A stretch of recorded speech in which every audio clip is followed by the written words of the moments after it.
Welcome to The History Books. Hivyo kumeonyesha ya kwamba na hata nyinyi mmefurahia sana na kazi ambayo ninaifanya ya kusaidia wananchi. Today we uncover the life of JM Kariuki, a fearless leader who fought for equality and justice in Kenya. His bold stance against corruption and inequality made him a hero to millions, but also a target. Assassinated in 1975, JM's legacy still inspires the fight for democracy. Stay tuned for the full story. JM Kariuki, also known as JM Kariuki, was a charismatic and outspoken politician. Here is a story of a man who challenged Kenya's elite and paid the ultimate price. Early life and rise to politics. JM Kariuki was born on March 20th, 1939, in Nyeri, central Kenya. He came from humble beginnings, but his education and determination propelled him into the political limelight. Kariuki was one of the first Kenyans to study in the United States, where he attended the University of California, Berkeley, before completing a degree in economics at the University of Hawaii.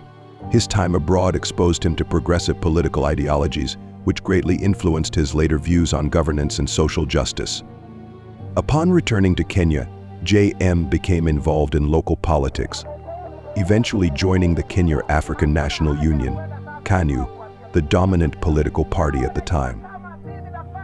JM's controversial speech that would cause his death. Kariuki famously had a slogan that stated, "It was morally unacceptable to have a Kenya here 10 mayors and 10 million beggars. There is no justice.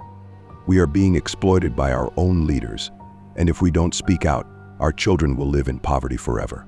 These words would echo throughout Kenyan society and serve as a rallying cry for those disillusioned with the post-independence regime. One of Kariuki's most famous acts of defiance was his speech at a public rally in 1974, in which he openly accused the Kenyatta's government of mismanaging the country's resources, enriching a few elites at the expense of the majority, and failing to deliver on the promises of independence. His direct criticism of President Kenyatta and the ruling class in public was unprecedented at the time. Jomo Kenyatta used to say that in a kraal unakuwaga na ndume moja tu, kengine kakijaribu kanapigwa teke, wait for your time. So he was trying to say that he would not mind JM being the next president, but JM should not come out with populists. He 6 million beggars. The situation reached a boiling point in March 1975. Allegedly, those plotting his elimination had been hosted at State House, Nairobi, and their motivation was that JM was planning a revolution against the government. It was once said that the then Nakuru mayor, Mbiru Gichua, went straight where JM Kariuki and his friends were playing darts in a resort and uttered the following words, "You want to bring trouble to Nakuru? Just be warned, your days are numbered. We are going to finish you." This statement got JM worried. On Sunday, 2nd March 1975, JM is said to have been lured into an emergency meeting by the then Gengethi, where he was supposed to be interrogated by special branch officers. So Wanyoi Kethuku argued with JM, and he slapped JM. He was a heavy rebuke. When he slapped JM, the teeth came out. JM went for, I want you to get this picture. JM was seated with a gun. Nobody knows JM has a gun. It is only the GSU commandant. And the GSU commandant, all GSU are sharpshooters. There's no GSU who is not a sharpshooter. So there's a sharpshooter there who knows that I have a gun. And when Nani was slapped, the teeth came out. When the teeth came out, JM went for the pistol. When he went for the pistol, Nani shot him and fractured his hand here. Ben Gethi shot JM for the first time and disabled the hand. And since he was badly wounded, a decision had to be made quickly. He had to die. His body was found 10 days later, dumped in a remote part of the country, showing signs of severe torture. His death was officially ruled as a murder. but the circumstances surrounding it remain one of Kenya's greatest political mysteries.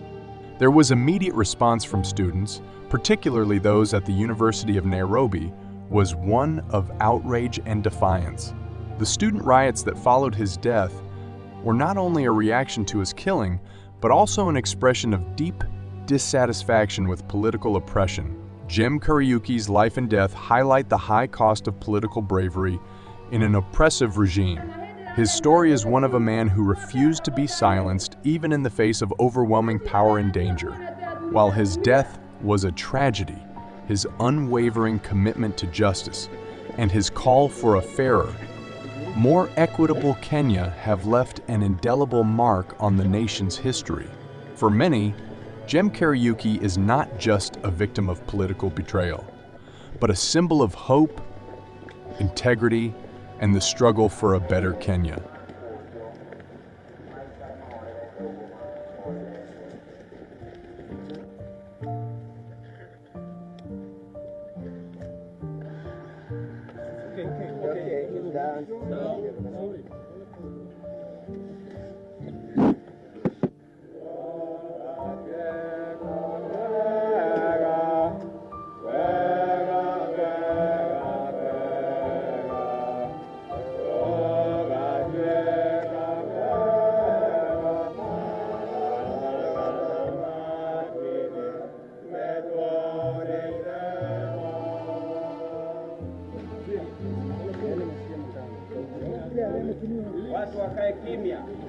It is very sad also that we also have a few of us who are learned but unfortunately lack wisdom and behave like very ignorant people who have never even entered a classroom door. Rais Uhuru Kenyatta, tunakuomba tafadhali rais, usiue mimi vile baba yako aliua JM Kariuki.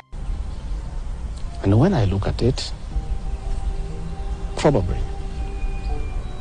it is history repeating itself. But President William Ruto wanted to take me the route President Daniel Arap Moi took Kenneth Matiba. He pushed Matiba up to getting a stroke and eventually dying. When I look to what the president is doing to me, especially now when I'm in hospital, crippling me, treating me like an animal, I think he wanted to take me